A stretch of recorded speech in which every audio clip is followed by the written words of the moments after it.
from the center of the universe and the Thrive15.com world headquarters. Let's go! Presenting the world's only business school without the BS, with optometrist and entrepreneur Dr. Robert Zellner, the former Small Business Administration Entrepreneur of the Year in your ear, Clay Clark. It's the Thrivetime Show. 3, 2, 1, boom! All right, Thrive Nation, T-Town, welcome back to the Thrivetime Show on the radio. My name is Clay Clark. I'm the former SBA Entrepreneur of the Year, sent here to help you learn to start and grow a successful company. You see, according to Forbes, 57% of the people listening to this show, that includes you, want to become self-employed at some point. And so, you kind of think to yourselves, well, maybe someday I'll do it. Maybe someday, maybe you actually did have that someday, and you actually did start a business.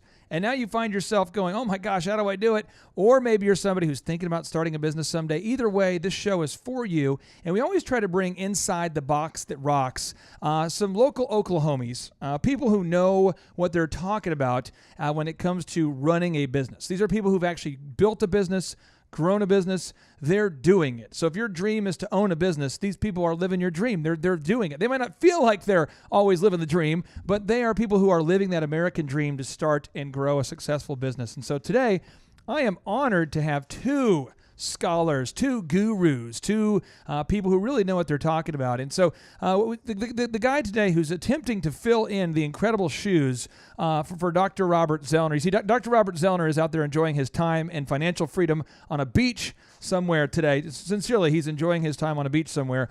And so we've brought in a guy who grew a business from 2 people to 450 plus people. The business was then acquired. It was sold for over $100 million.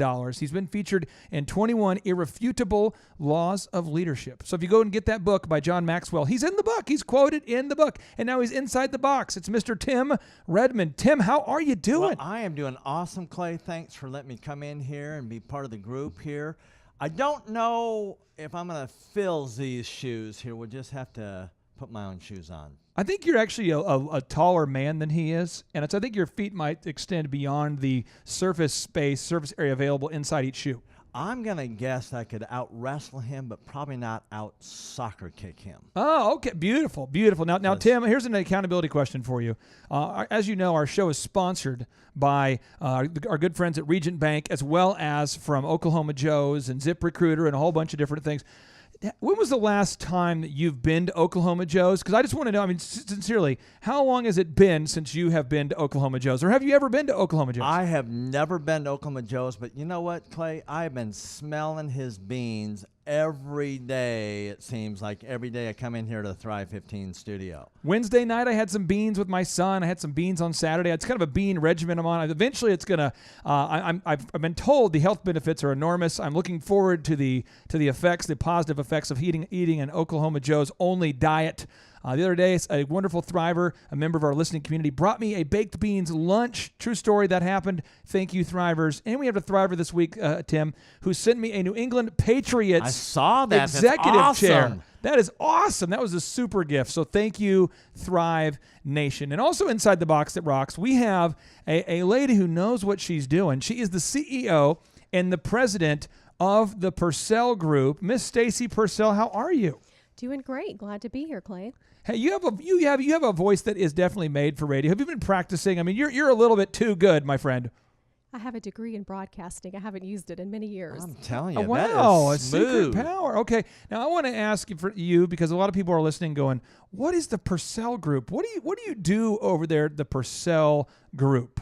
So the Purcell Group is an executive search and a recruiting firm. We started in 2004. We work nationwide. In fact, we take assignments outside of the U.S. We have done work in Europe and other parts of the world. So we focus on executive placements and sales and marketing. And we're focused in some certain niche areas too, like the animal health and veterinary and life sciences and nonprofit and sales and marketing. Well, let's say that I'm listening right now and I'm going, okay, Purcell Group, why does that matter to me? If I'm listening right now, how can the Purcell Group help me, the listener? Let's say that I'm an employee somewhere. I already have a job and I'm listening. How can you help me, my friend? So we focus primarily on executive level placements. So we could help employers to attract and hire top talent. And we can also find people who are ready to make a change, to confidentially make a move to their next opportunity. Confidentially make a move? What does that mean?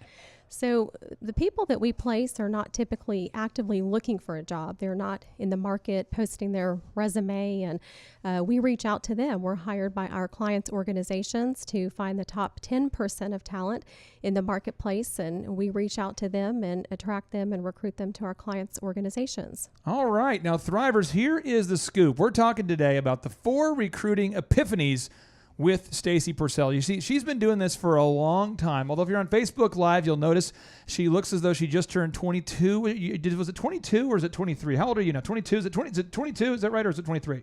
You're making me blush. All right. So anyway, so she is. I've been doing this for a long time. She knows what she's talking about. And one of the things is that you start to see patterns over time. And so you've kind of canonized these. You've sort of written these down into these things I'm calling epiphanies, but they're sort of common denominators that you've seen over and over.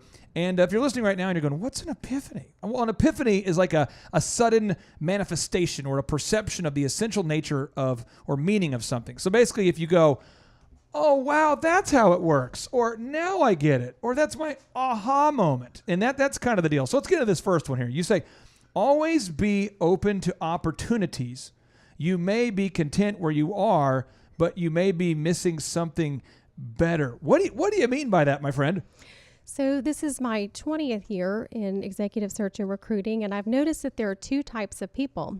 The first type is those who are not open to opportunity, and the second type of people are those who are open to opportunity. So some people are going about their day and their job, they're head down, they're focused on their work, and they might be relatively happy or content or just going about their day. And, I'm in that category. That's me. I'm not open to opportunities.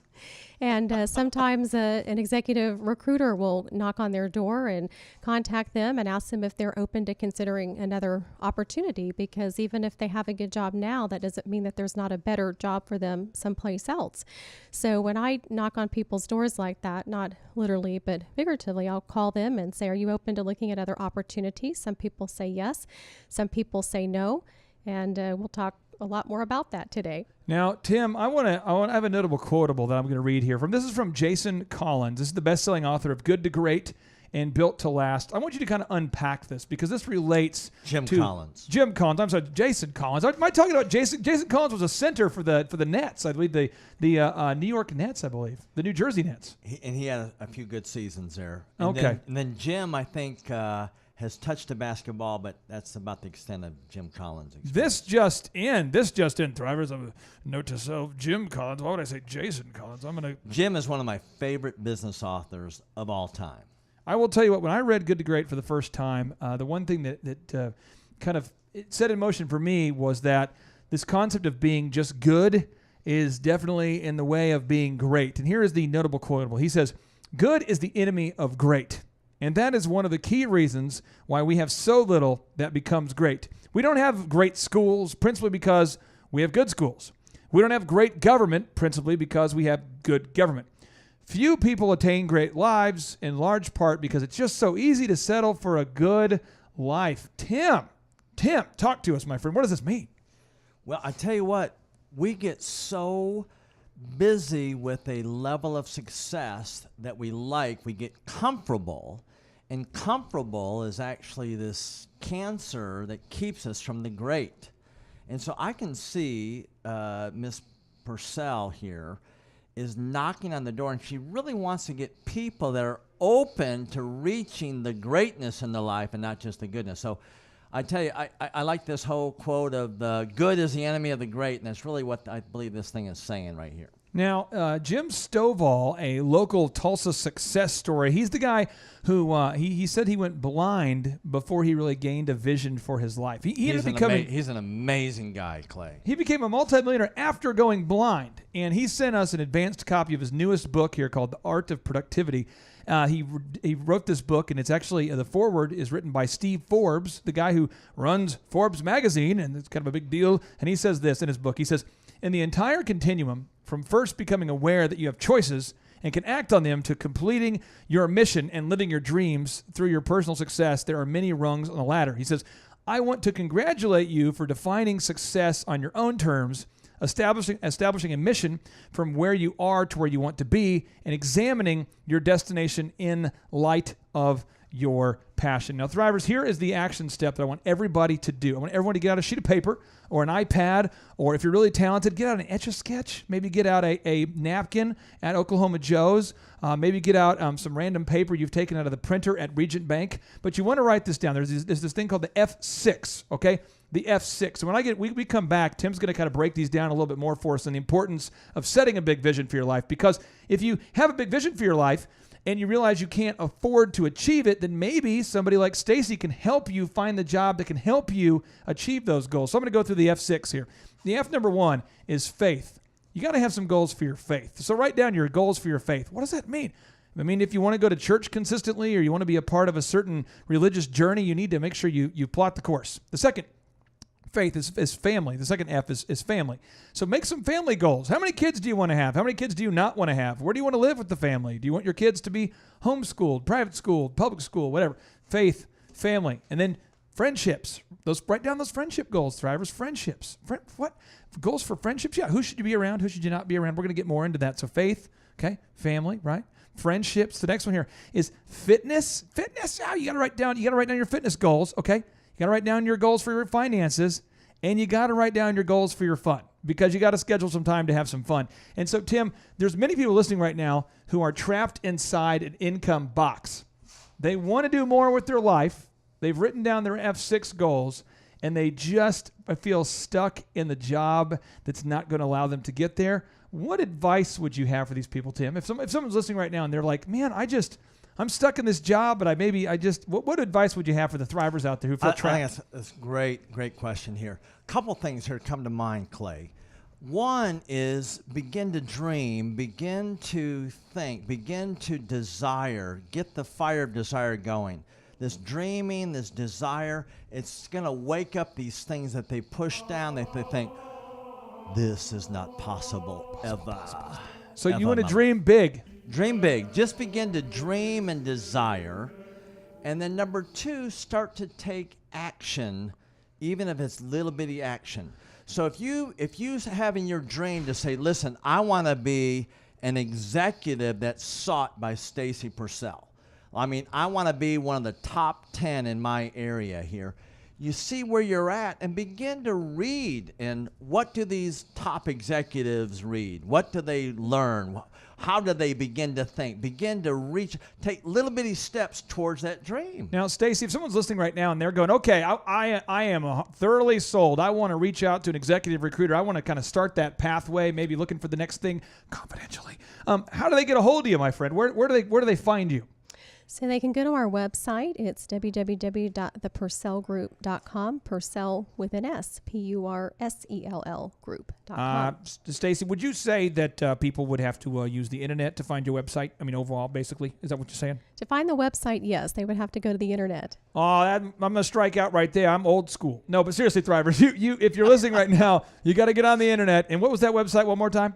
Thepurcellgroup.com. Purcell All right. with an S. The Purcell with an S. Purcell Group, thepurcellgroup.com. Now, Thrivers, check it out. If you feel stuck in an income box, when we get back, Tim is going to kind of coach you through. He's coached many business owners, many entrepreneurs, many employees on how to break out of that income box, and you're not going to want to miss out on his tips for success. Stay tuned. ThriveTimeShow.com. This show is brought to you by Adobe Creative Cloud.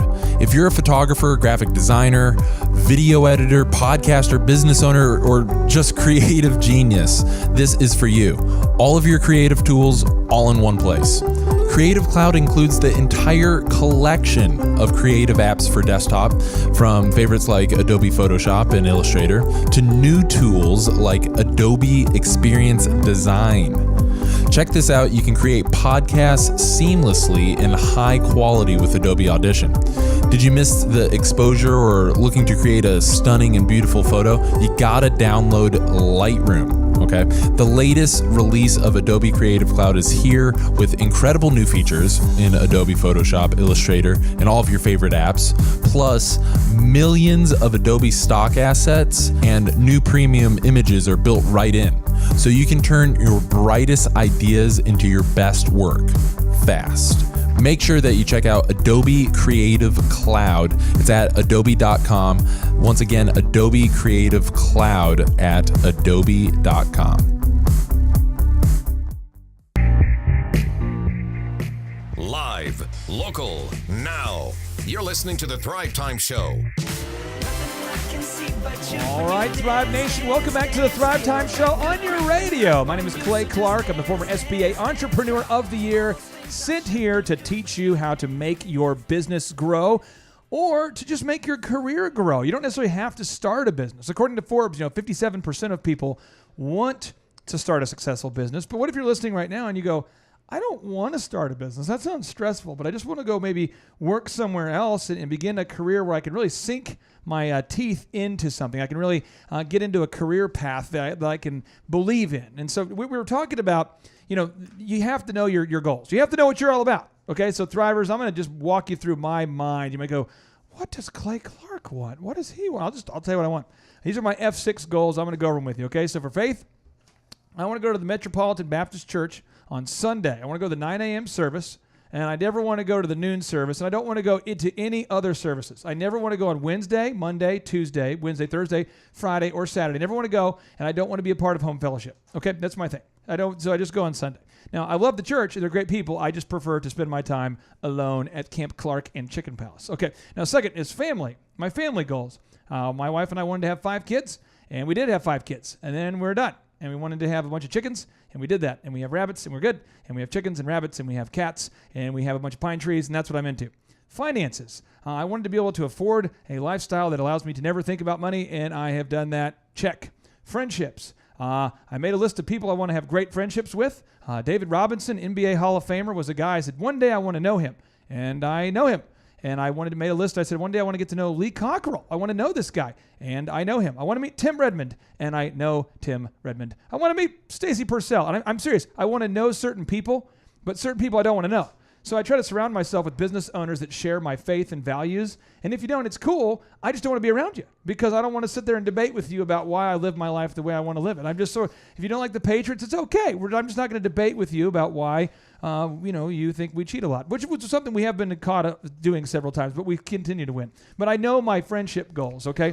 Now, for fun, I enjoy for fun doing the same thing every day. I enjoy wearing the same thing every day, doing the same thing every day. Variety freaks me out, so that's something I'm into. I enjoy this radio show with you Thrivers, but I know my goals, okay? So, and then the final area is fitness. Fitness, this is the one right now that's just making me crazy because I love to work out about 2 hours a day, but I can't work out about 2 hours a day right now until I finish the obligations I've already committed to. I already signed up for certain things in my life.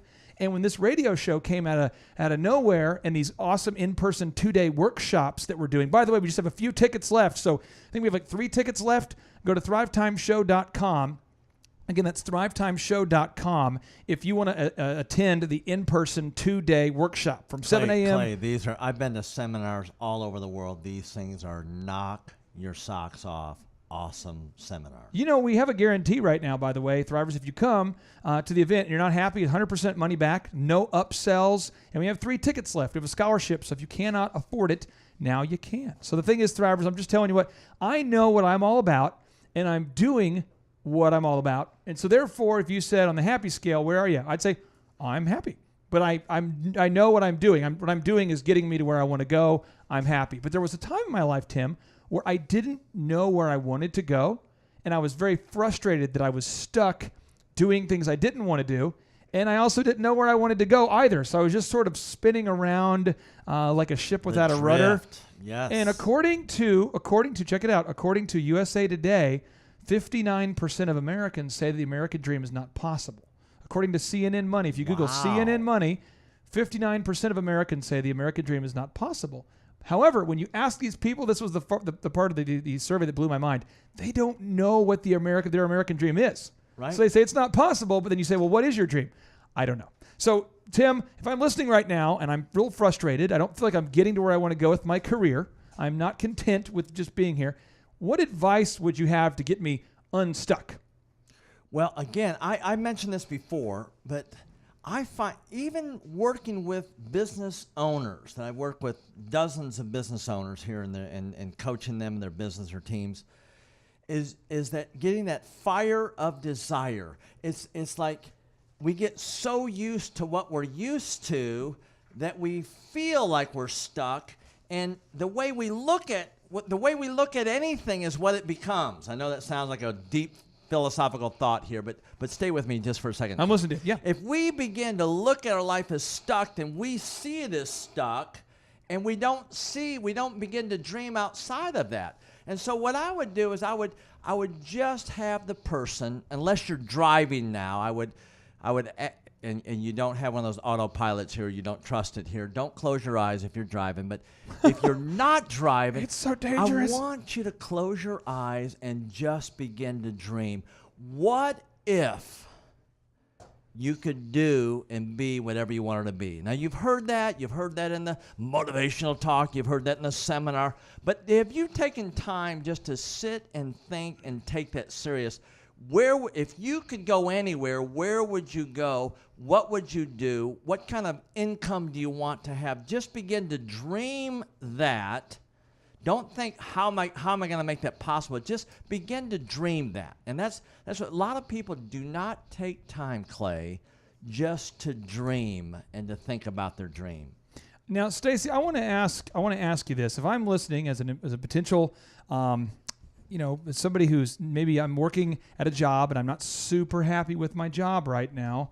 How often do you run into people like me that maybe I have a job but I'm not happy at the job? Or how often when you talk to someone, do they realize, are they kind of shocked to know there's other opportunities?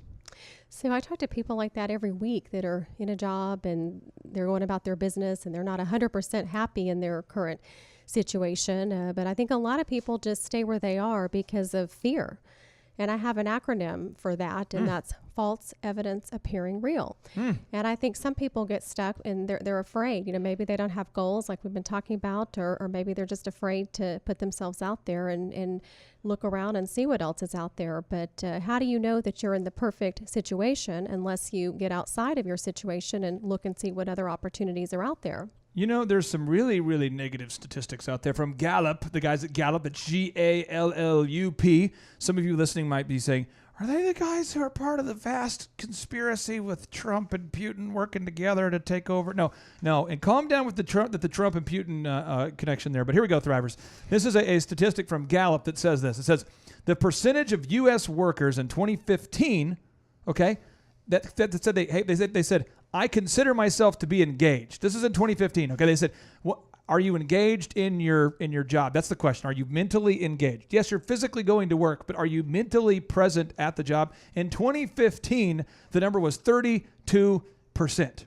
Now, today it's gotten worse. Do you know that there's 17% of the people on these surveys who said they're actively disengaged, which means they're actually trying to do anything except for their core job? And you're not doing anybody any good. If you're at a job that you don't like, you're not getting ahead, you're not performing, that's not good.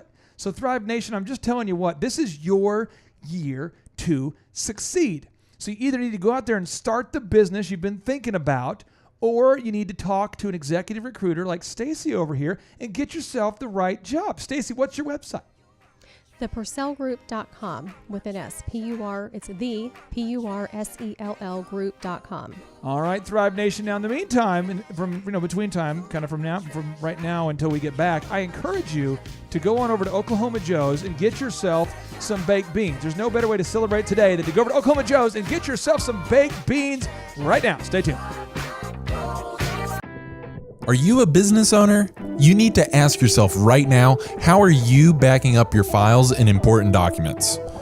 Most businesses have no system for the files in their business. If this is you, you got to use Dropbox. At least sign up for one of their 30-day free trials. Real talk, it's the secure file sharing and storage solution that employees and IT administrators trust. You get as much space as needed at no additional cost. You get unlimited file recovery and versioning, basically creating new versions, and valuable admin controls for secure sharing and collaboration with Dropbox for Business. You got to check this out. After using Dropbox, you'll definitely feel more secure knowing that a virus or power surge can't ruin your computer and your entire business. Try full access to Dropbox Business for 30 days. Head over to Dropbox.com to get started. Again, Dropbox.com to get started. You're listening to the Thrivetime Show. All right, Thrive Nation, welcome back to the Thrivetime Show on your radio. My name is Clay Clark. I'm the former SBA Entrepreneur of the Year, sent here to help you start or grow a successful business. And today we are talking to the people out there who are saying, hey, I maybe don't want to start a business, but I am looking to advance my career, take that to the next level. And so we brought a lady inside the box that rocks who really knows a thing or two about executive recruiting. She is the CEO and president of the Purcell Group, Miss Stacy Purcell. And we brought on Tim Redmond. This is a guy who's grown a business from 2 people to 450 people. He's been featured in 21 Irrefutable Laws of Leadership. He's also the man who's mass-produced children. Tim, how many children have you mass-produced at this point? We have 4 and no more. 4? We have 4 and no more. We are open to grandkids. Oh, wow. This just in. So if you're if you're a Redmond listening and you are married, please feel free to reproduce when ready. Okay, Redmond and reproduce are really synonymous terms. I'm one of 11 kids here. So you say reproduce and things start to happen. 11? 11. How long did it take to serve breakfast with 11 kids? What did the morning breakfast look like at your home with 11 kids? Well, it was organized chaos. It was an experience. There was nothing subtle. The word subtle never existed when I grew up here. Wherever we went, whatever we did, nothing subtle. Walk me through this though. Seriously, when your mom would take somebody to she would take all 11 of you to the store. Did you guys pull up in Did you guys pull up did you pull up in some sort of massive bus, or did she fly in like a spaceship? How did you get all 11 kids to the store? We had station wagons, we had the panel vans, we had RVs, we had all kinds of traveling devices here. Did you have a station wagon with a trailer behind it and then a sidecar? Yeah. Kids were tied on the top. It was quite interesting. Mrs. Redmond, we salute you. 11 kids, unbelievable. And I'm trusting she's looking down from heaven, laughing. She had a huge sense of humor, but anyway. My mind can't even fathom 11. We have 5 kids, and that is just an epic number of humans to raise there. Stacey, how many kids do you have there? I have 5 kids too. 5. Wow, so she has 5. I'm impressed. Wow, we have all produced a lot of kids there. That right there, Tulsa, that's 14 kids have been coming outside. Came out of the box that rocks here today. Now, Thrivers, check this next epiphany from Miss Stacy. This is we're talking about her 4 recruiting epiphanies, and epiphany number 2. Always be looking for top talent and be ready to hire. Now we're flipping over to the employer side of the game. So I'm an employer, I own a business, and you're telling me, okay, always be looking for top talent and be ready to hire. Talk to us about that.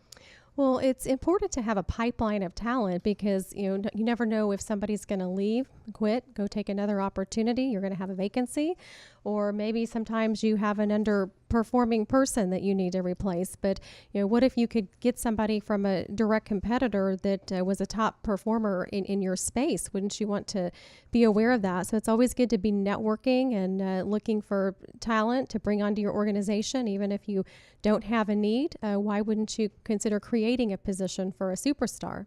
I had to fire somebody this morning. It was an exciting way to get the day going. Another day in the office. Yeah, but typically, it's usually about every week I have to fire somebody. And I love having a steady pipeline of new talent because what happens is that I'm just telling you what, as a business owner, you can build your handbook, you can build your checklist, right? You can build all the systems. And you can have everything laid out, your workflow and all your details and your big visions. But if you don't have great people, you can't get it done. And so what you have to do is to be very selective. You've got to hold people accountable to a standard of excellence. So I'm just going to role play a scenario. Perhaps you could relate to this, Stacy. Maybe you can, okay? But there's a Chick-fil-A in Tulsa, okay, over there by Memorial. It's like at 105th Memorial. Can you picture that Chick-fil-A? Can you picture that one? Sure, I've been there many times. Okay, and there's always a line wrapped around it, and the line has gotten so big, the checkout people actually come out now, and they take your order in from your car in case like the line gets too big. So they have a guy doing the checkout window. They have a guy with the headset on. They have a lady running around with a clipboard. And they have excellent service, and so they have a line wrapped around. Tim, have you ever seen that Chick-fil-A with the big line? Oh, yeah. wrapped I've been part of the line. I am part of that famous line. And at 71st in Garnett, Arthur Greeno, one of our Thrive15.com mentors, his Chick-fil-A always has a line. I've been part of that line, too. Now, there's another business. I shall not mention the name of it. I'll just say that they also serve chicken. And there's like 2 people who are there at a typical time. There's like a line of cars. There's probably 100 people waiting to have chicken at Chick-fil-A. And there's probably 100 people inside it, maybe 50 people inside it. And then the other place has maybe 2 people in there total, and they both work there. So here's the deal. One day the line was super big around Chick-fil-A, and I thought, you know what I'm going to do? I'm going to go over to the other place. You know what I mean? Because the line's super big. I got the kids with me. And I've got 5 kids. We have 5 kids, okay? And the thing is, my kids, they don't have a filter yet. They don't have the BS filter where they'll say things that aren't true to make people feel good. They just say things that are true all the time, you know. And you got to be kind of funny if you're being honest, or kind of a young kid. So if you're a young kid, you can say it and people think it's funny. As an adult, people think you're a mean person. So anyway, so we go to the other chicken place, and we go there to the chicken line, and we get immediate service, and we wait. And I'm noticing the other line. I'm like, man, these people are almost done with their line, and I still haven't got anything. And there's only me in line. And then we get the food, and it tastes super bad. And so I'm not going to talk to the business owner about it, but we drive down the car a little bit. We drive down the road, and I noticed that what I ordered was not in the bag. And so I only got half of what I wanted, and it was wrong, and it was not a good experience. And so therefore, I do not go back. Now, Chick-fil-A, I go back because there's a standard of excellence. So the question is, does the one store owner want to have bad service and the other one want to have good service? Or do they both want to have good service, but one is simply not willing to put up with mediocrity? So what happens is at Chick-fil-A, their standards are so high that they need to have a constant pipeline, Stacy, of top talent. They have to have a network of top talent coming in all the time so they can be selective, and they have to have great training systems. But talk to the owner, to the business owner listening right now, to the HR manager listening right now who says, our people aren't very good, but we just can't afford to hire somebody else right now. What would you say to this person? Well, you know what happened to me? I went into a chicken restaurant at dinner time, and they had no chicken. Wow. As they said they were completely sold out of chicken, and I saw several employees behind the counter just talking amongst themselves, and nobody was making chicken. What I would say to those employers that say that they cannot afford to hire talent, I would say you cannot afford not to hire talent. Oh, that's the word. That is the word. Say that again here, ma'am. You cannot afford not to hire and invest in your talent. Well, Tim, one of the highlights of my life and why we love doing the 2-day in-person Thrive 15, the Thrivetime workshops. These workshops are 15 hours of power. Our next one is coming up on February 24th and 25th. That is this week. You have a very limited time. We have 3 tickets left. Go to thrivetimeshow.com. But we have a letter that was sent to me from an actual Thriver who's been implementing everything that we teach at the workshop. We call this the win of the day, the win of the day. Oh, yeah. When we get back, we're going to read. This is just a hot and fresh email that just came in this morning. I'm going to read it off, all of the wins that are happening inside a business that decided to take control of their destiny, to reject mediocrity, and to start bringing in great people and holding their people accountable to great standards. Because management, according to Rockefeller, is really just teaching average people to perform great work. That is so hard to do. Easy to say, but so hard to do. When we get back, Tim, we're going to get into the details of how to teach average people to do great work. So Thrivers, I encourage you right now, get out a piece of paper, get out an iPad, get ready, because I'm going to go through the specific action moves that this real-life Thriver in Florida is doing to completely change the way that they do business. And the great thing is you can implement the proven systems that they're doing right inside your own business. Stay tuned. Thrivetimeshow.com.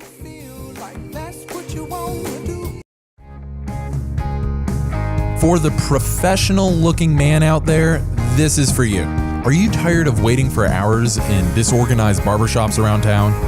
Are you maybe looking for an upscale haircut experience instead of being treated like a little kid? If either of these thoughts crossed your mind, then Elephant in the Room Men's Grooming Lounge is for you. The Elephant in the Room Men's Grooming Lounge is proud to offer a variety of packages and memberships for discerning men and regular customers who wish to maintain their tailored look while receiving discounts off of services and products. They're going to bring you in, they'll offer you a beverage, identify your style that you're going for, get you a tailored haircut from one of the professional stylists, wash your hair, and then style it afterwards so you could even go back to work. The experience is awesome. They even do cool things for members like a free nape shave on Mondays or a peppermint oil scalp massage on Tuesday. Check out one of the locations near you and book an appointment. You can check them out at eitrlounge.com or just dial 918-877-2219. Seriously, you're going to love it. 918-877-2219 or visit eitrlounge.com to book an appointment today. You're listening to the Thrivetime Show. All right, Thrive Nation, welcome back to the Thrivetime Show on your radio. My name is Clay Clark, and I am back here with you on this beautiful afternoon, teaching you how to start and grow a successful business. Now, typically, we are joined with Dr. Robert Zellner, but today he is off expanding his vast entrepreneurial empire while sitting on a beach, enjoying both time freedom and financial freedom. He actually is staying in a condo, I believe, and he's just having a great time. So, Dr. Z, if you're listening, we miss you. We miss you. But we had to move on. And so we have a pipeline of great talent. And so we brought on Tim Redmond. Undoctor Tim Redmond. He is a guru. Tim Redmond is a guy who grew a business from 2 people to 450 people. The business was sold to TurboTax, those people, Intuit. And he's been nice enough to join us inside the box that rocks. And we have Miss Stacy Purcell, the CEO and president of the Purcell Group. And we're talking specifically to the employers now, that you always have to be looking for top talent and be ready to hire. Here's a notable quote I want to read to you from Jack Welch. He says, who's Jack Welch? He grew GE by 4,000% during his tenure. Not 400% or 40%, but 4,000%. And here's what he says. He says, if you pick the right people and give them the opportunity to spread their wings and put compensation as a carrier behind it, you almost don't have to manage them. And so we have a Thriver who is a member of our Thrive community, and we've been coaching this business up for a while. They're in Florida, and they're having a huge win. They emailed us today, and so here we now are going to go into today's win of the day. Oh, wow. Here we go. You know, my win of the day sound effect didn't sound like the win of the day sound effect. It sounded sort of like a depressing, Can we try that again one more time? I'm not really sure what just happened there. It sounded like a hurt penguin or something. There it is. Win of the day. Woo! Sounded like an injured penguin there. I was like, very incredible. So this is the thing, Thrivers. They have a pizza business, and this is what they say. It's called Fine Folk Pizza, by the way. It's in Florida. Great business, real deal. Google it. Check it out. Fine Folks Pizza in Florida. And they said this. They now have an improved system for training and motivating their employees. Their leadership team has now new tools for success. Here's where they get into the specifics. They introduced a carrot and stick program. Tim, let's talk about this real quick. Ooh, so they have a business, and they want to offer excellent customer service. And now they have a system where if you don't do excellent customer service, you get a stick. Ow! And if you do things right, you get a carrot. Yay! Tim, that sounds very barbaric. What would you say to the listeners out there who say, listen, I just want my people to do a good job, and I'm not going to give them a carrot or a stick. I'm just going to ask them to do their job. Right, and that is usually a very unmotivated group of people.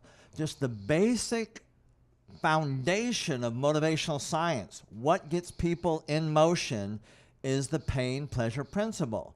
You've got to do things to either avoid the pain or gain the pleasure. That's where your carrot and stick comes in.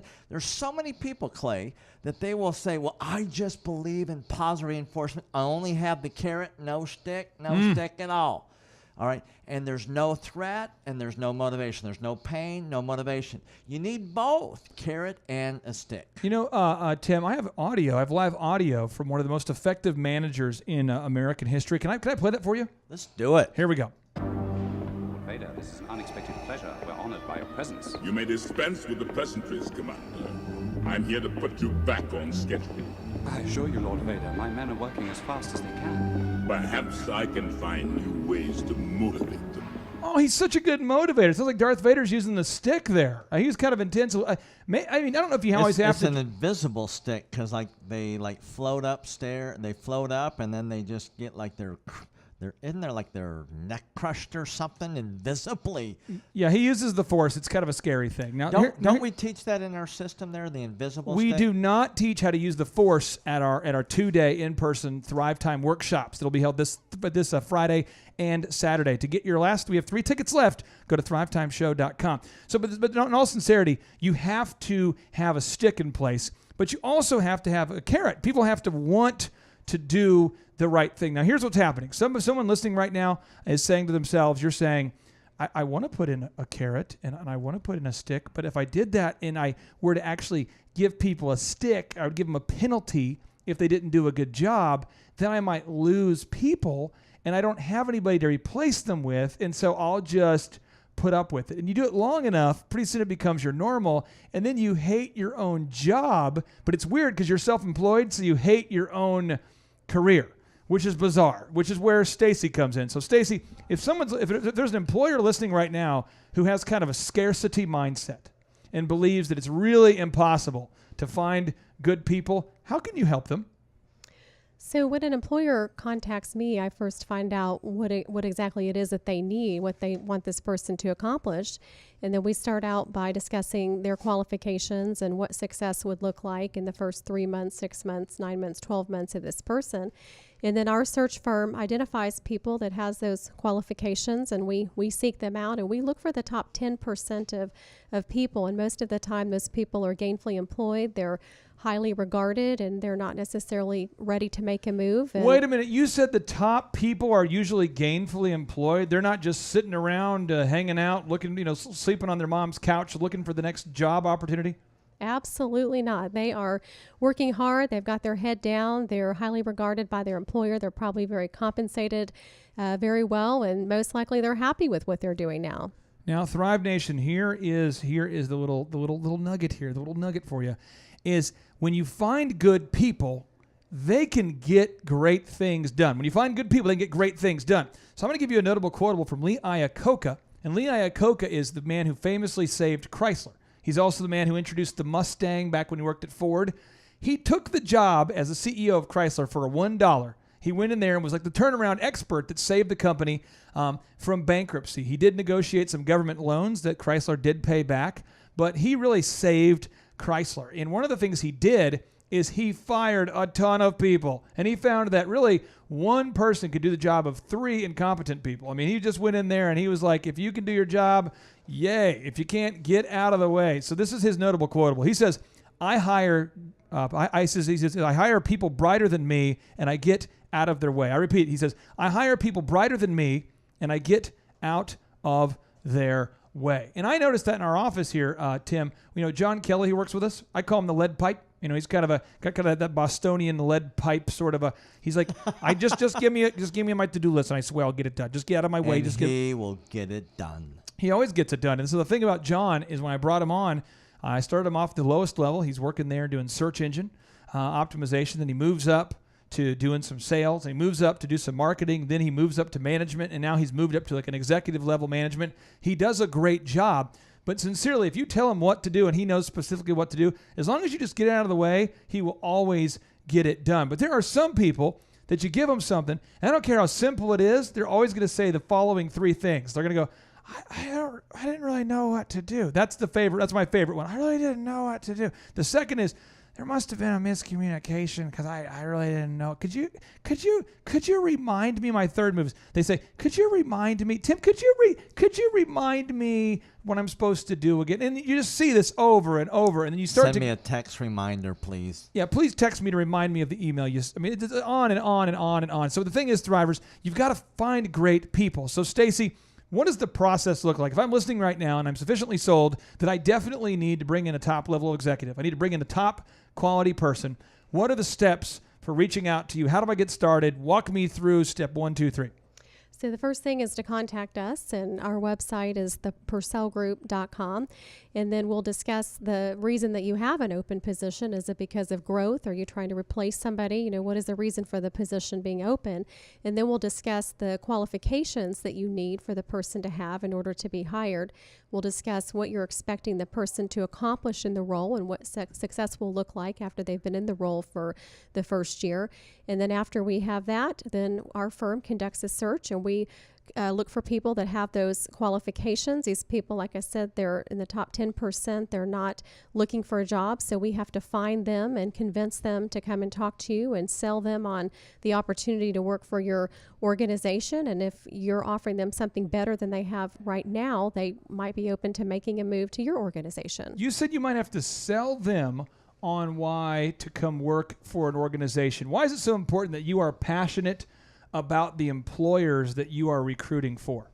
Well, it's a two-way street. It has to be a win-win for both parties. And right now, the job market, it's truly a candidate-driven marketplace where candidates, good talent, have options. And your company is not the only option that they have. So our job, these are people that are not knocking on your door to look for a position. We are convincing them to come and talk to you. So we have to sell them on your opportunity and get them interested, and then you have to do that too in your interview process. You have to convince them why they should come and work for you. Now, Thrive Nation, we must not settle for mediocrity. If you have a business right now and you feel like your team is not awesome, you're going to want to stay tuned, because when we get back, Tim is going to explain to us how he was able to recruit top talent for his business. I mean, they grew from 2 people to 450. How do you grow from 2 people to 3? That has to be kind of awkward. I mean, you're growing by 30% at that point. I mean, how do you grow from 3 to 5? Stay tuned. ThriveTimeShow.com. This show's episode is brought to you by Moz.com. If you have ever considered the World Wide Web as a viable strategy for your business, you gotta check out this tool. Online marketing is complicated, but Moz software makes it easy. Companies like 99 Designs, Otterbox, and Aaron's, they all use Moz because it works. Explore organic search keywords for your business, research Bing and Google search results for your targeted keywords, and link up Moz Local and Google My Business. Seriously, this tool is crazy powerful with the clarity it brings to online marketing for your business. Even if you're just curious, start a 30-day trial with Moz.com today. It's a game changer for your business. Moz.com, MOZ.com.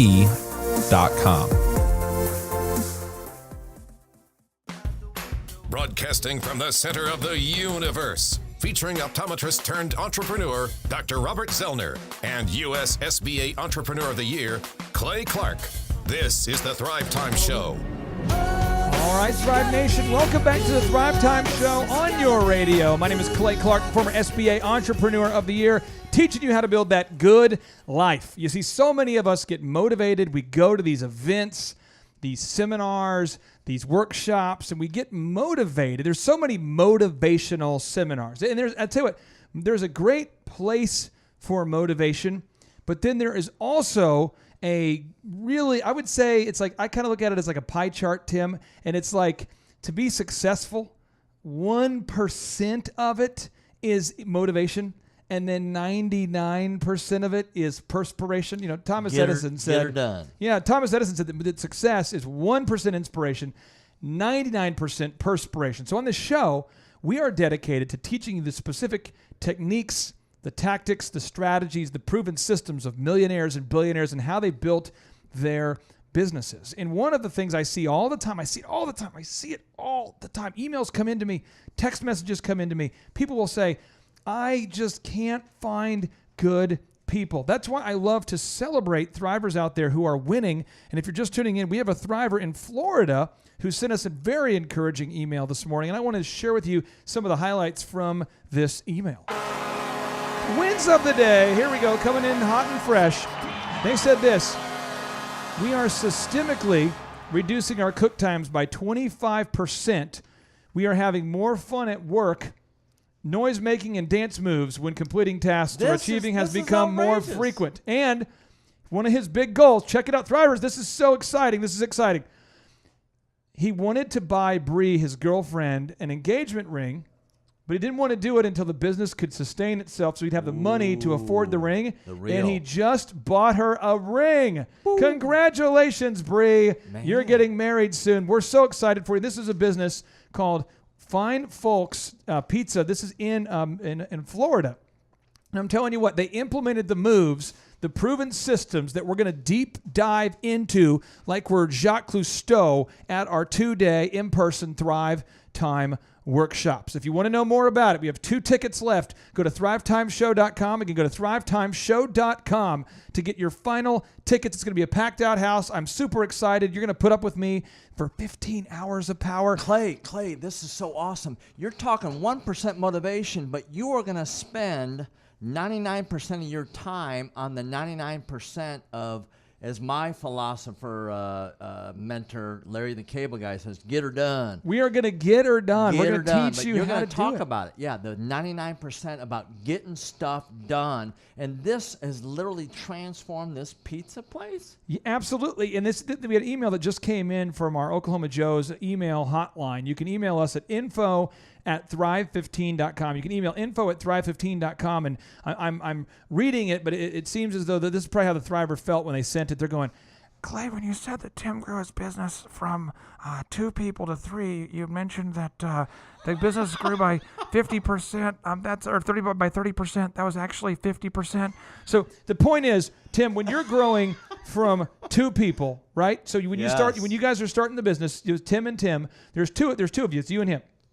TNT, they called it. So it's you two. And where were you officing? Were you officing in a bunker and on a bale of hay in a car? We were in a 3-bedroom condominium that he set a temperature, I think, at 102. So you're in the condo. Steaming condo. So how did you recruit the next guy to come work for you? Because it had to be definitely not inspiring or encouraging to meet you at a condo. And you're like, so how many people work here? There's 2. There's Tim. And Tim, that's both of us. There's both of us, and they say, well, okay, now who else works here? Just us 2. And is this your office? Yeah, it's our condo/office. I mean, it couldn't have been a very inspiring deal, but yet that's where most entrepreneurs start. They start out of their garage or out of their house. How did you convince somebody else to come join your team? Well, I tell you, what we did was that first year we worked our heinies off. We ended up selling $1 million between the 2 of us. And we got enough money to move into an office. An office? Okay, and then that's when I began to recruit. I went back to my alma mater, ORU, and I began to recruit on campus. I spoke to various clubs and did all that kind of stuff. And we started just sharing the vision of how big we wanted to be. I wrote down, the first week I was there, I wrote down like 15 goals that we're going to reach in the next 15 years. And I just began to share that vision, and we just slowly but surely began to obtain all 15 of those goals. What do you say to somebody though? There's only 2 of you, and you're trying to get the 3rd guy to join the team. What do you say to the guy? What are the moves? What do you say to a person to convince them that they should come work for you? We said that our future is huge. It's going to be bigly. No, seriously, we just began to share the vision. I said, listen, we are sending out mailers to 20,000 CPAs. And that's what, CPAs are constant pain in the abdomen. That's what that stands for, or something like that. But we were marketing as CPAs, and so we say we want to go from 20,000 to 40,000, then we want to go to 60 and 80,000. I said, so the more people we can have come on board, we just begin to share the vision. We're growing. There's motion going on. The last year, Tim and Tim sold $1 million, just pretty much just on their own. We need help, but we need people that can have that entrepreneur mindset, dive in and help us grow this beast. Now, Stacy Purcell is the CEO and president of the Purcell Group, and they help top companies find top people, really kind of executive search level. I mean, if you're looking for some high-quality people for some tough-to-fill positions, that's what she does. And I have a question for you, Stacy, about this, and I want to see if you agree with what I've seen to be, unfortunately, normal in business. There's a guy I know pretty well who he always asks me, he always says, Clay, if you have anybody who doesn't work out for your company, or if you have somebody who's a good fit, and maybe if you know of somebody, I'm looking to hire somebody to come in and help me do my customer service. And Stacy, every time that I have referred this person, I did it twice, a customer service person, it always is a crash and burn. The employee always comes back to me and calls me and says, I hate working there. I do not like my boss. He is not a good person. He's disorganized. He's stressed out. No one knows what they're doing. There are no systems. It's weird. And they always end up coming back to my office wanting to work with us. How often have you tried to recruit for a business out there where they're you almost can't recruit for them because they have so much dysfunction in the business? Is this normal? I mean, I wouldn't say that that's an everyday occurrence, but I have run into it. I have a recent situation where that happened, where I was have been recruiting on a position and talked to a former employee of my client, and didn't know he was a former employee until we started talking. And he said, I left that company because the CEO would never delegate. He was always wanting to do everything himself and wouldn't delegate the work to the employees and let them go out and do their job. So sometimes we do have obstacles like that one that we have to overcome. What advice would you have for the employer out there that maybe has created a culture where they cannot find or hire good people? It's a thing where no matter how many candidates come their way, they're not currently. What would be some tips or advice that you would give to somebody who's an employer that's really, really struggling to retain top talent? I mean, maybe you could bring them top talent, but they're struggling to retain. What tip or advice would you have for somebody? I would say they need to stop and analyze that situation and figure out why that's happening. And it'd be great if they could get some feedback from some of the employees who have left through exit interviews. Interview the employees that are leaving your company and find out why, and then do a self-reflection, look inwardly and try to figure out, why that's happening and what you can do to combat that. Now, Thrivers, our next recruiting epiphany that I want to really dive into, I want to dive into this, is number 3 here. Always be improving yourself. Take on the responsibility, both employers and employees. Stacy, what do you mean by that?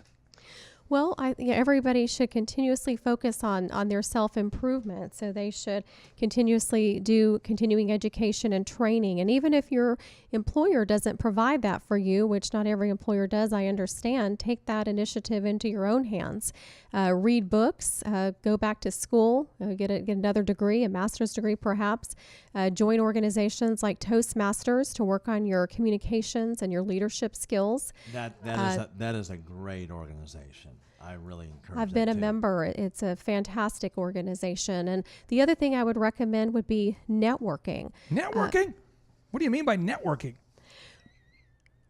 Seek people out that you respect and look for people that you can learn from, and attend trade shows, conferences, industry events, whatever industry you're working in. Or join associations, meet with people who you respect, who are better than you in terms of their experience and skills, people that you can learn from. Now, I did not mean to cut you off. What were you saying? I was talking off air with you, Stacy, and it's amazing that you are able to place the top 10% people all over the place, or scientists and executives and all that. But I was surprised at the number of people you talk to aren't really qualified. They're not really at the level you need them to be to place them in the opportunities you have to place them. I find that it's just that how unprepared the marketplace is. Speak to that for a little bit. Did you know that the average search and recruiting firm only places about 5% of the talent that they talk with on a yearly basis? That bothers me. Well, I have I've been known to have occasionally strong opinions, but one of the things is I know two Tulsans very well, or two Oklahomies very well, who are worth $1 billion. Their companies are worth $1 billion, the B. And talking to these people, one thing was interesting to me is when the economy was just crashing, it was just coming apart, the calm with which they both said almost the same statement to me. I was talking to them about just the market, what was going on. And in my businesses, honestly, we didn't take a dive at all in either recession. I just don't care. I just sell more. So the thing is, they were talking about, one of the guys, he goes, well, one thing I love about recessions is that it gives me a reason to fire the people that I shouldn't have hired anyway. And I said, what do you mean? He goes, well, because what will happen is, he says, is that in America today, he says, Clay, if you look at the statistics, the U.S. Chamber, as an example, they did a study with CBS News. You can Google this, Thrivers. If you Google CBS News and employee theft, you'll find the article. And they found that 75% of employees are stealing from the workplace. Oh my gosh. So, I mean, if you go to like Quick Trip, as an example, to buy gas, there's like great people over there, and it's an awesome place. But have you ever been into some of the gas stations that require you to like take a large metal apparatus with you to the bathroom just to get into the bathroom? And then when you get into the bathroom by the way, the bathroom is always not attached. It's always outside of the gas station. Once you get inside, have you ever noticed it looks like a third world country in there? I mean, the whole thing is not good. And yet the people who work there, then you say, excuse me, sir, the bathroom doesn't work. And then the guy's on his cell phone, and he goes, excuse me? And you go, the bathroom is dirty. Can someone clean it? And they act offended, and they act like they can't hear you, and they say, just wait a minute, I need to finish this call. This scenario happens all the time. And so the thing is, there, Thrivers, is that I was once one of those kind of people that was a bottom feeder. I was like the carp of the marketplace. I did my job poorly, and I complained I didn't get paid very much at the job I did have. And so the big needle mover that everybody can do this year that will help you improve your job skills is improving your communication skills. Everybody needs to be self-aware, and we all need to improve our communication skills. And did you know this? Warren Buffett actually said in his book, The Snowball, he said, I once was so terrified that I just couldn't speak in public. He went on to say he enrolled in the Dale Carnegie Institute classes on communication, and he said that his certificate from the Dale Carnegie Institute is his #1 prized business possession. Is amazing. He said that the Dale Carnegie communication training changed his entire career. So Thrivers, you can improve. Stay tuned, thrivetimeshow.com.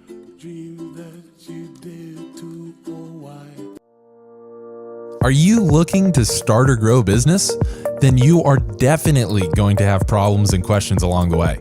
You will find the answers to all of your business questions at Thrive15.com. Thrive15.com provides online video-based business training taught by millionaires and successful entrepreneurs for less than $1 per day. That's less than your daily coffee budget. It's no classrooms, no get-rich-quick seminars. These are trainings broken into 15-minute segments that get you the answers that you need. It's business school without the BS.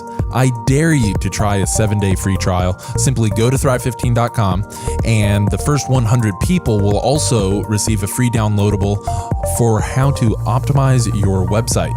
So stop wasting your time and money. Go to Thrive15.com and get your business questions answered now. You're listening to the Thrive Time Show. All right, Thrive Nation, welcome back to the Thrive Time Show on your radio, helping every day to become a lovely day for you and your wallet. Welcome back, and I'm telling you what, Thrive Nation, I could not be more excited to be joined on today's program than by our two incredible guests. We have Tim Redmond. This is an entrepreneur who's grown a business from 2 people to 450. Thrivers, do you recognize the profundity of that statement? 450. Have you ever tried to organize 450 people to do anything? I mean, think about your last Thanksgiving. You're sitting around the table. Your aunt, her name is like, maybe your aunt's name is Karen. And Karen says to you, hey guys, we should see a movie. And you say, oh, we should see a movie. And you go, guys, what movie do you want to see? Because your family's, about an average size for Thanksgiving. You get about 20 people in the room. And they're like, well, I think we should see the new Star Wars. And someone else says, well, I don't want to see Star Wars. I've already seen a lot of Star Wars. And then your Uncle Billy, probably Billy, goes, no, you haven't seen this Star Wars. It's the new Star Wars. And they go, well, what Star Wars is it? And then your aunt, let's say her name is like Rachel. She goes, well, I don't understand why they made them prequels and sequels, and why do they even have Spock? And then your uncle interrupts and goes, Spock's not in that. That's Star Trek. And this dysfunction goes on and on and on. And finally, around like 6:30 p.m., you've been talking about it since 4. You finally go, you know what? Let's just not even go to a movie. And they go, no, don't be like that. We'll find a movie. And so you finally show up at the movie theater, hypothetically, and you show up and you go, oh no, the next movie doesn't even start till 8. And you find yourself eating at Applebee's, and then you go on over there and you watch a movie that no one likes because you compromised. That is what it's like trying to lead 20 people. Could you imagine trying to lead 450 people? You have to have a certain set of skills that you've developed over a period of time to lead 450 people. And if you're listening right now and you're struggling to lead even 6 people, that's okay, because you got to start somewhere. But it's not okay to stay there, okay? You can't stay there. We only have like the day we have right now. We don't have someday. Someday is a distant reality that probably will never come to fruition someday, but we have today. And Jim Stovall, one of our great listeners, he sent me a copy of his newest book called The Art of Productivity. And in his book, he says something that I think you will find to be encouraging. And if you don't, well, then I'm going to have to say it over and over and over again. But here we go. This is what he says. He says, one of the things my late great friend and colleague Zig Ziglar said in that motivation is individualized, and it is in constant demand. He told me that he had met a gentleman who explained to him he didn't need to go to another motivational meeting because he had been to so many of them. He'd heard it all, he said. And Zig asked him if he took a shower today. And the gentleman in the question was a bit, bewildered, but nodded in the affirmative and let Zig know that he had, in fact, taken a shower. So Zig told him that motivation was a bit like taking a shower. The shower you took last week, last month, or last year is probably worn off by now. And Thrivers, that is why you've got to get out to our 2-day in-person workshop. It's a 2-day workshop where we're going to teach you specifically how to improve your skills so that you can get to where you want to go in your career. And so, Tim, we're talking about this next move that Stacy kind of laid out, is you always have to be improving, but you have to take responsibility. Employers, you have to take responsibility, and employees, you have to take responsibility for where you are and where you want to be. So, Tim, I want to ask you this. If I'm listening right now and I'm saying to myself, well, because of the unique circumstances surrounding the way I was born and where I went to college and various things, I'm stuck in this job, and that's just where I'm at. I don't have the ability to improve. What would you say? I would say that you're imprisoned by your own viewpoint. You're imprisoned by your own words. And the world and you are a lot bigger than what you think you are. Now, Stacey, I want to ask you this. If I'm listening right now and I'm an employer, okay, I own a business, and I, feel like the majority of the resumes I'm getting have embellishments on them. They're maybe not accurate. Am I alone, my friend? Am I alone? No, there was a survey that said 56% of hiring managers have caught candidates lying on their resumes. I'm sorry. I thought you said 56 for a moment there. I was confused. I thought you had said 56%. More than half. More than half. More than half, 56%. So if I'm saying, oh my gosh, there's 56% of people are lying on their resumes, I can't just put my head in the sand and stop recruiting. What advice would you have for me? Well, hire the top 10% of talent. Hire people that through your network, through reference checks. You have to work with an executive recruiting firm to get the top 10% of people and hire them away from your competitors. Well, I don't know the top 10%, Stacy. I'm very busy. I have a lot going on. I don't have the time to find top talent, my friend. What am I going to do? Well, it's by their track record. You look for people that have a proven track record of success. If you're hiring somebody, our search firm, we look for executives in the top 10% of talent, people and that's really the idea, is calling you because you're doing all the research. We're doing the research. They don't take the time to do the research, but you are doing it, so you know who the top 10% That's are. right. Just working in the market, and I've interviewed thousands of executives over the last 20 years, and we have have a interview process that we do, and a lot of the people that we find in place are through referrals from other people that have worked with them, that have spoken very highly of them and can tell us about their track record and their past performance. Now, Tim, I have a little bit of a an awkward moment I want to share with Stacy. Hopefully, this will put Stacy on the spot here, but I sent in my my resume about 4 or 5 months ago as a jingle writer, and one of her elite team members sent me an email back and said, "Could you send an example of one of the jingles that you've most recently written?" And I said, "Yes, I will." And so I sent over an MP3 of the theme song that I wrote for Regent Bank. Regent Bank is one of our sponsors, and they've asked me to not write them a jingle. They've actually said, but I think it's kind of like... We'll pay you not to write a jingle. And I felt like there was a certain reverse psychology that was going on. Yeah, it was like people want that. what they can't have. So I was thinking they wanted to seem like they couldn't have it, so they would make me want to make it for them. It's very complicated. And so I spent all weekend with Dr. Z, and he and I recorded a song, and a lot of people have said it sounds so familiar. It's like I've heard it before. And I will sing it to you now, Thrivers. Here we go. This is the Regent Bank, completely unsolicited, new theme song and jingle. In the lobby of Regent Bank, oh Regent Bank, oh Regent Bank. See, Thrivers, this song is going to catch on. It's going to be huge. People all over Oklahoma love this song.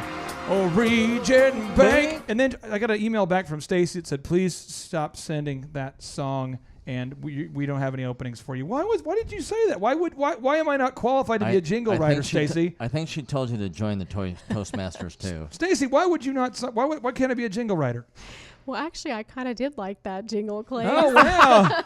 Nice. That's great. See, that's great. It's starting to catch on there. So, Thrivers, here's the deal. You never know if you don't get in the game. Don't sit on the sidelines and let life just happen to you. You have 2 calls to action I encourage everybody to do right now. 1, get on over to Stacy's website. Stacy, what's your website?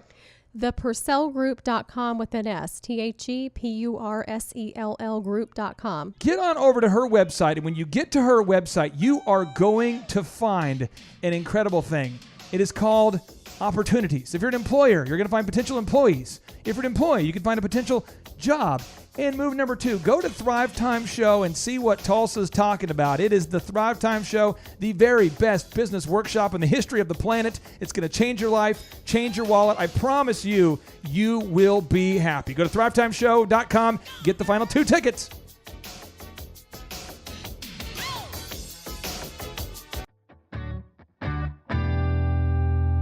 Right now, how are you taking credit card payments for your business? It's never been faster or easier to begin taking credit card payments for your business than with Square. You know the little white square that plugs into your phone's headphone jack? It's awesome. This payment app is great for businesses such as food trucks, beauty salons, and retail shops. The users receive a small portable card reader that they can attach to a phone or other mobile device to take fast and convenient payments. The way it works is that it subtracts 2.75% of every time a card is run, and it does it automatically. So if you sell a sandwich for $20, you'll see a net gain of $19.45 in your bank account the next day. If you enter the card by hand, it costs 3.5% plus 15 cents on top of that. They encrypt everything so you know you're secure. They make it super clear to start and even offer bonuses for sharing with friends. So you can learn more at squareup.com. It's free to download and works on all devices and operating systems. So make sure that you go visit squareup.com.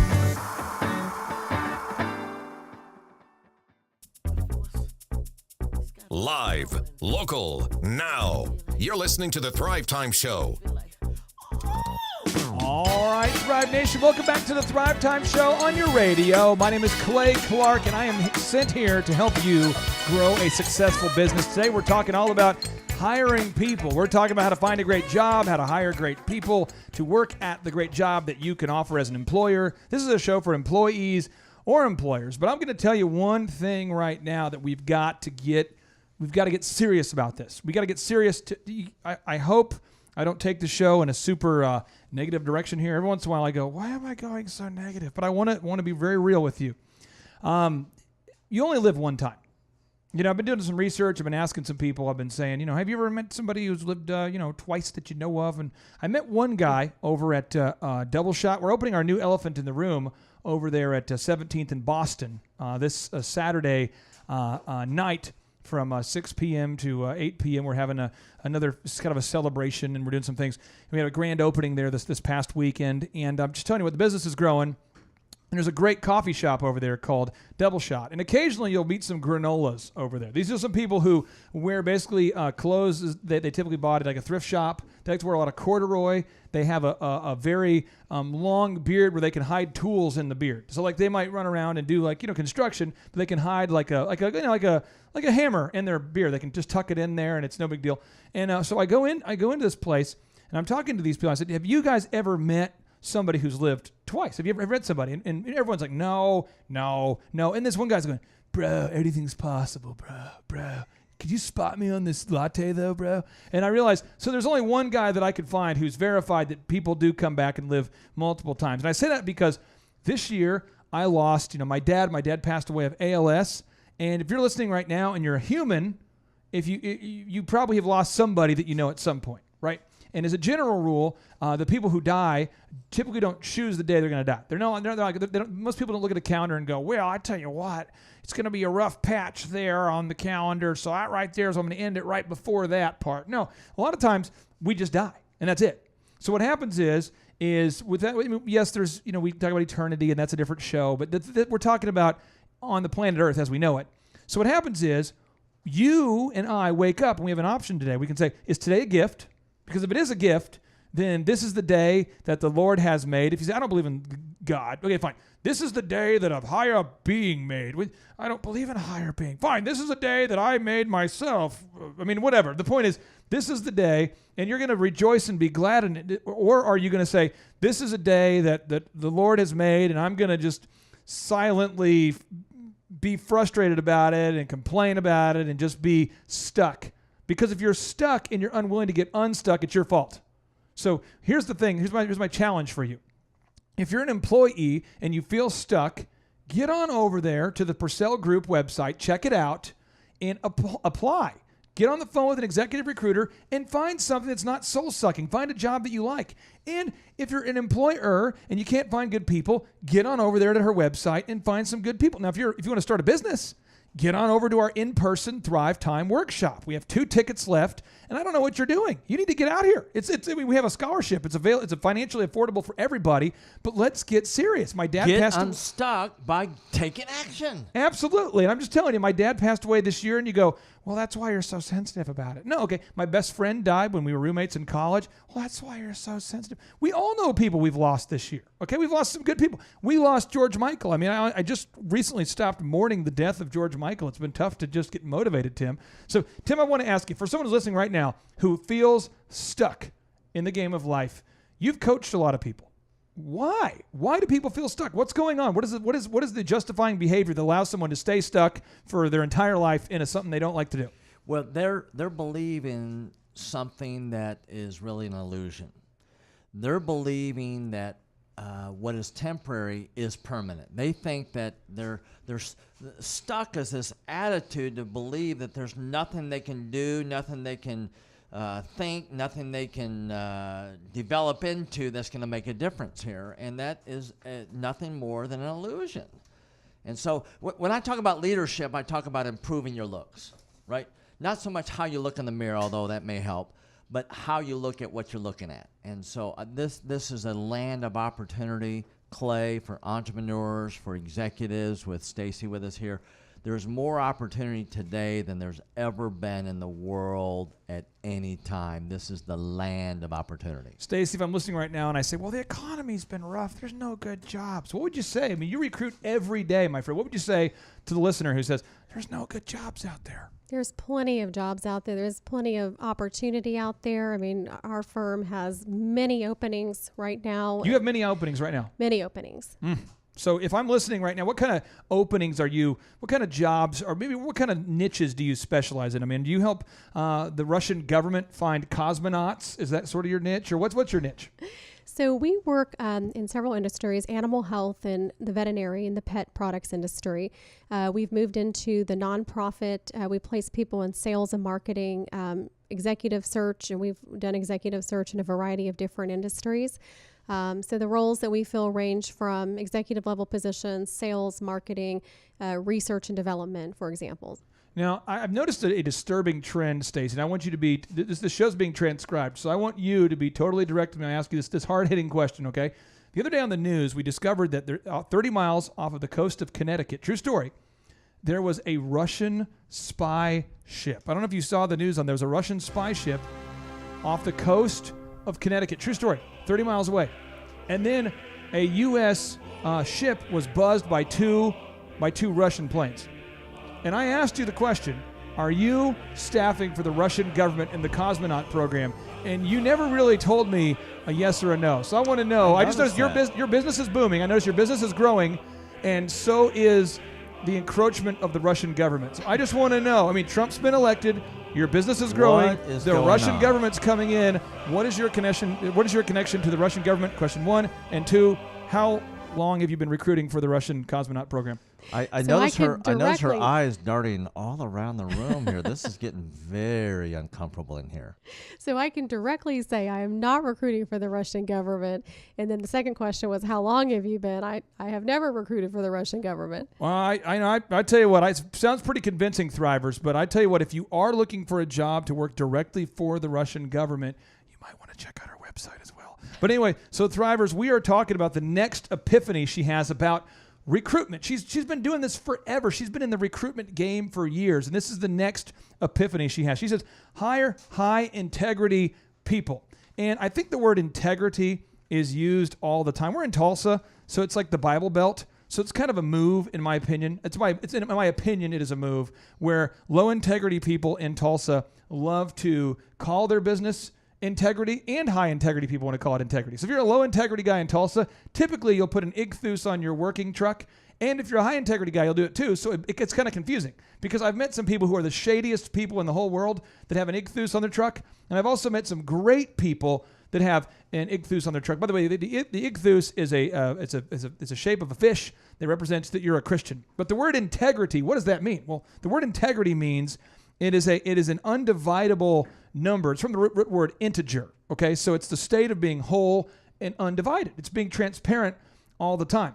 We have a sign right here in front of me on the staircase for today's show. I'm going to read it to you, Thrivers. This is from Paul Graham, one of the billionaire entrepreneurs out there. He says, it's better to have 100 people love you than 1 million people that sort of like you. That's my mantra on this show. I'm real with you all the time. You don't like me or you do like me. Either way, I'm going to be real because I don't care if you do not like me, and I do not care if you do like me. I am real, and I have integrity, so I'm undivided. Now, we come back, Thrivers. We're going to talk about hiring people of integrity. Stay tuned. ThriveTimeShow.com.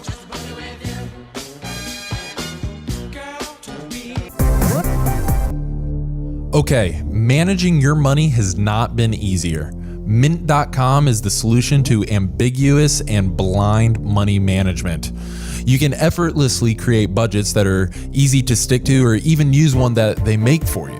Design budgets that are appropriate for now and put you in position to succeed in the future. Get notifications for weird account charges and receive personalized tips for eliminating fees and saving more money. Check your credit with a free credit score and explore what you can do to improve it to be able to purchase the things that you really want later. Link up the app on your phone, and money management on the go has never been easier. You can even link up your portfolio accounts so you can see your bank accounts and stock values side by side. Mint.com, you got to go check it out, and you can sign up for free. Again, that's mint.com, mint.com. Go sign up right now. It's definitely a game changer for money management. You're listening to the Thrivetime Show. All right, Thrive Nation, welcome back to the Thrivetime Show on your radio. My name is Clay Clark. I'm the former SBA Entrepreneur of the Year, sent here to make your financial problems disappear. You see what I just did right there? I'm telling you what, Thrivers, because here's the deal.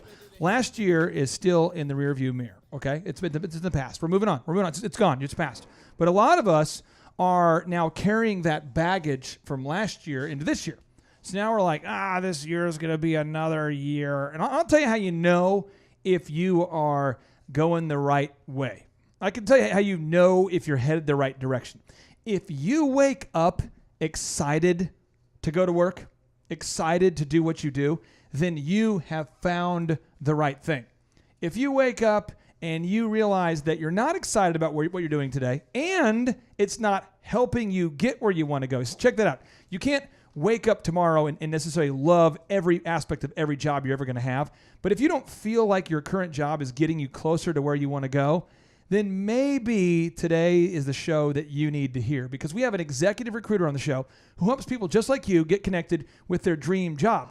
Also, if you're an employer and you don't wake up excited to see the members of your team because they make you crazy, maybe you should be listening to today's show, because Stacy Purcell can help you find the right people to bring on your team. But it's all about creating freedom for you in 2017, financial freedom and time freedom in your life. That's what we're all about today. And I could not be more excited to have our special guest on the show today, Miss Stacy Purcell, and we have Mr. Tim Redmond on the show. So Stacy, let's get back into it here. This next concept is hire high integrity people. We just talked about the word integer.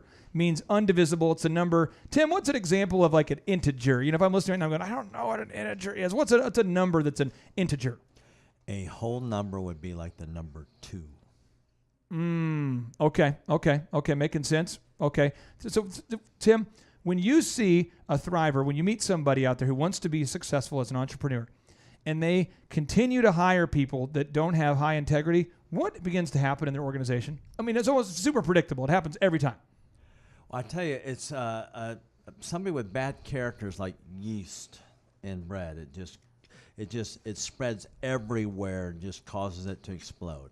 Oh, not good. Not good. I want to ask you this, Stacy. I mean, when you say hire high integrity people, what do you mean by that?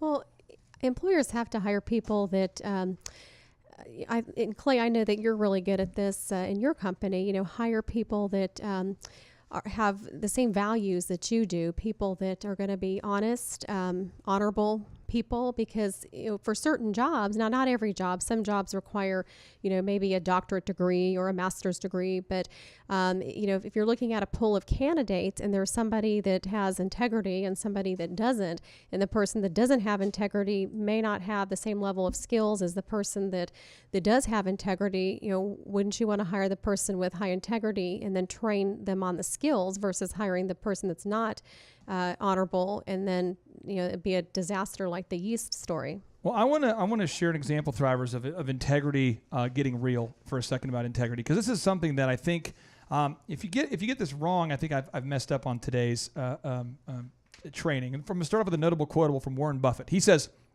someone once said that in looking for people to hire, you look for 3 qualities: integrity, intelligence. He says you look for 3 qualities: integrity, intelligence, and energy.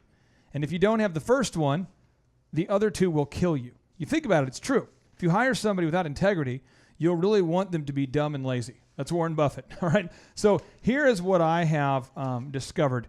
And people come into my office all the time. If you come to the Thrivetime workshops, you get to come into our office, okay? It's kind of the Disneyland of entrepreneurship. You're surrounded by encouraging words, notable quotables, mystic statistics. I mean, it's entrepreneurship. You can just feel the entrepreneurship oozing out of this place. I mean, Dr. Z and I own many different companies, and you can just feel the entrepreneurship all around us. And when you come in, you'll notice I have an American flag and I have an Israeli flag.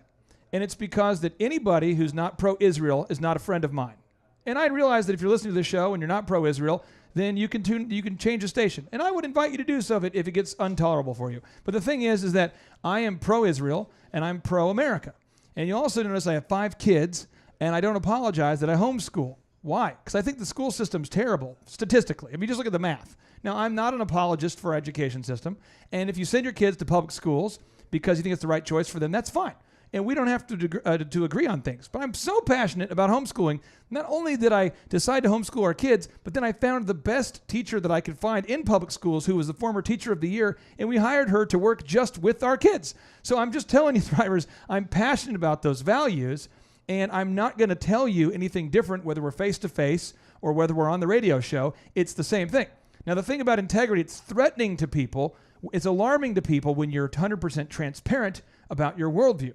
So here's what happens is you interview a candidate and they say to you things like this. This is how the interview goes. You say this. Tell me if this sounds familiar.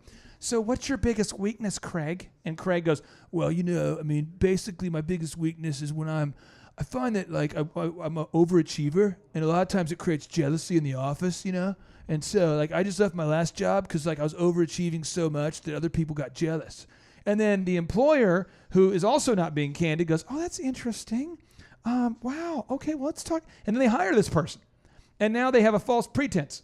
Greg has lied on his resume, and you have lied to him, telling him that he's a good candidate. And now the games begin. And then every day, he cheats on his hours by 10%. He turns in false hours, and you try to undercut him on pay. And he goes round and round and round and round. So you've got to stop the madness and be high integrity. And if you want to put up a Palestinian movement flag in your office because that's how the way you feel, then do it. But just don't create a culture where there's false kindness, there's lack of candor. And I see this all the time. And I want to ask you this, Stacy.